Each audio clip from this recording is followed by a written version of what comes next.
आखिर क्यों अपनी ही पुत्री सरस्वती जी की ओर आकर्षित हुए थे ब्रह्मा जी। ब्रह्मा और सरस्वती की कहानी उस समय शुरू होती है जब सृष्टि की रचना हो रही थी।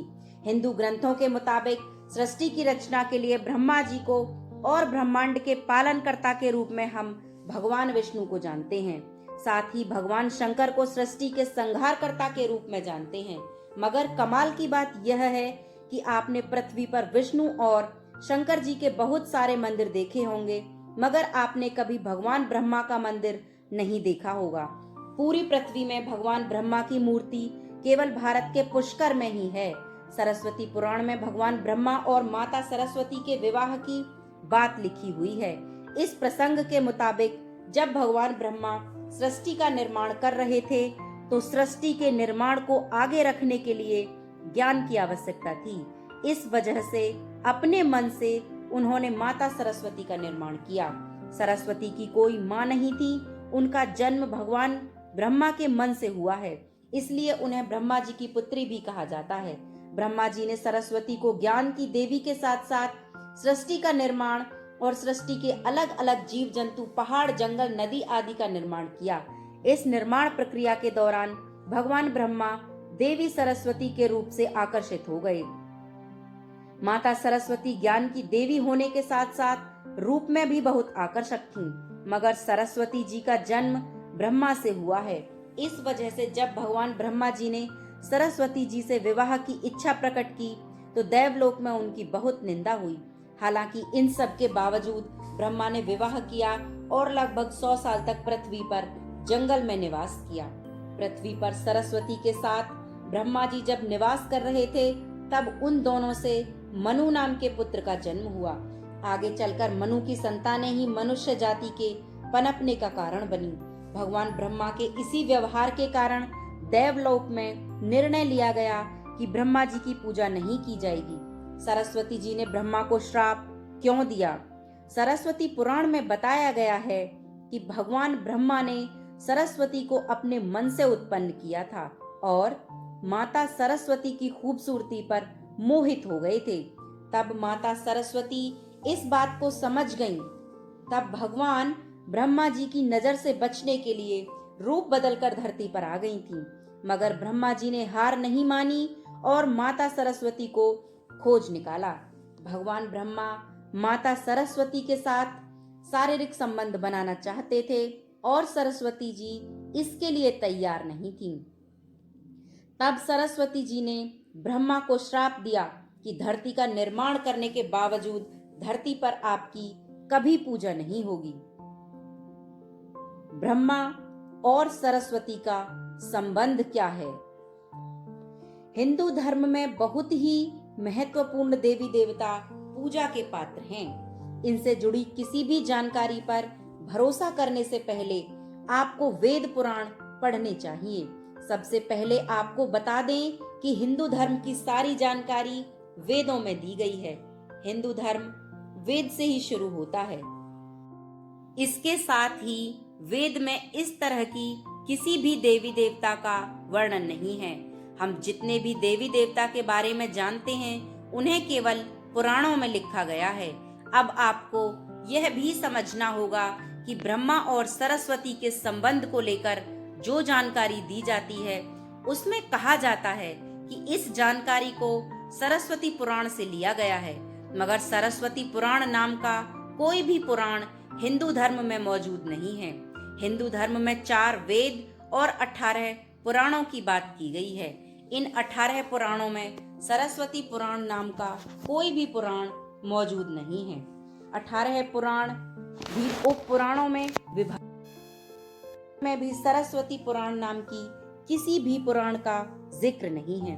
कुछ जगहों पर मत्स्य पुराण की बात की जाती है, मगर इस पुराण में भी आपको सरस्वती और ब्रह्मा के विवाह की कोई भी जानकारी नहीं मिलेगी। ऐसे में सवाल उठता है कि ब्रह्मा और सरस्वती के बीच कौन सा संबंध है। इसके लिए आपको और गहराई तक जाना होगा। अर्थात जब भगवान ब्रह्मा ने सृष्टि की रचना की तब विष्णु और महेश के अलावा कुछ भी इस दुनिया में मौजूद नहीं था।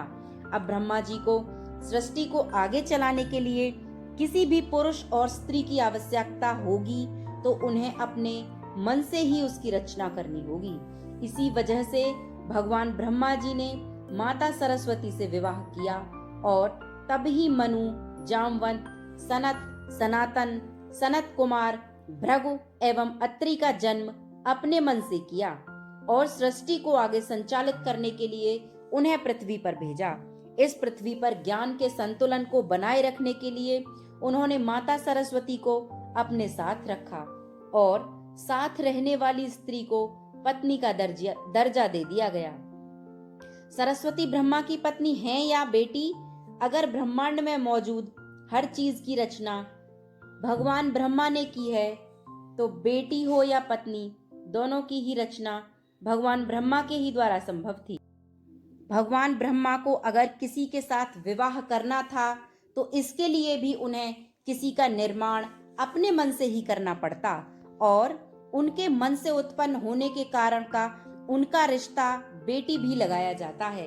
हालांकि सृष्टि का निर्माण होने के बाद अलग अलग घटनाओं के कारण ब्रह्मा जी का विवाह 5 बार हुआ था। इस वजह से उनकी कुल 5 पत्नियां थीं, जिनमें सरस्वती, सावित्री, गायत्री, श्रद्धा तथा मेघा थीं। ब्रह्मा जी की पूजा क्यों नहीं होती है?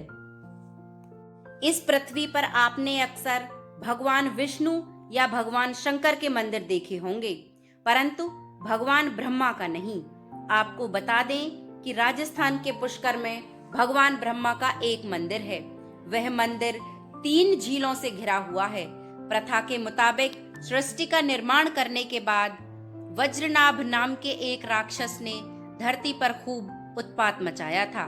जब इस राक्षस ने भगवान ब्रह्मा के साथ दुर्व्यवहार करना शुरू कर दिया, तब ब्रह्मा जी ने वज्रनाभ का अंत कर दिया था और इस दौरान उनके कमल की 3 पंखुड़ियां धरती पर आकर गिरी, जिससे यह स्थान भारत में पुष्कर नाम से प्रसिद्ध हो गया और उन 3 झीलों को व्यास, मध्य और कनिष्ठ पुष्कर के नाम से जाना जाता है।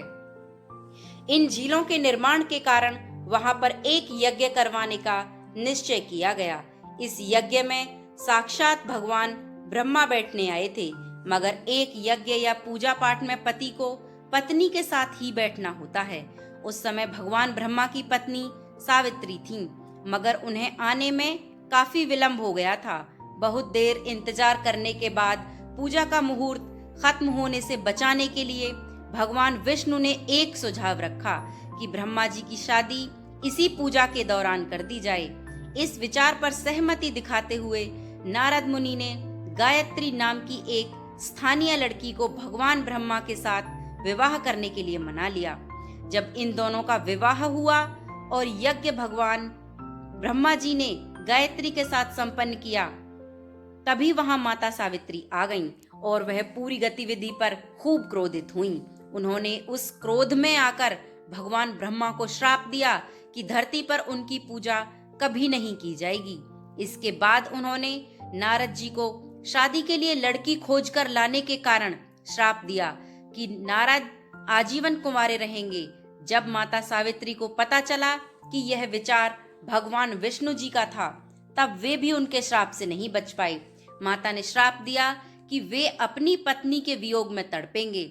इसी श्राप के कारण राम अवतार में भगवान विष्णु को माता सीता से बिछड़ने का दुख भोगना पड़ा था। इसके बाद जब माता सावित्री का क्रोध कुछ कम हुआ, तब उन्होंने भगवान ब्रह्मा पर दया दिखाते हुए कहा कि उनकी पूजा धरती पर केवल एक जगह, इसी पुष्कर में ही हो सकती है। इसके बाद भगवान ब्रह्मा के इस व्यवहार से आहत होकर वह पुष्कर के समीप रत्नागिरी नाम के पहाड़ पर चली गईं और हमेशा के लिए तपस्या में लीन हो गईं। आज भी रत्नागिरी पहाड़ पर माता सावित्री का मंदिर है और उसके ठीक नीचे 3 झील के बीच बसा पुष्कर का ब्रह्मा मंदिर है। इतिहासकारों के अनुसार यहाँ आचार्य शंकराचार्य के द्वारा सन 711 में भगवान ब्रह्मा जी की मूर्ति स्थापित की गई थी। उससे पहले यहाँ बिना मूर्ति के पूजा की जाती थी। मित्रों, कहानी अच्छी लगी हो तो लाइक करें और चैनल को सब्सक्राइब जरूर करें। धन्यवाद।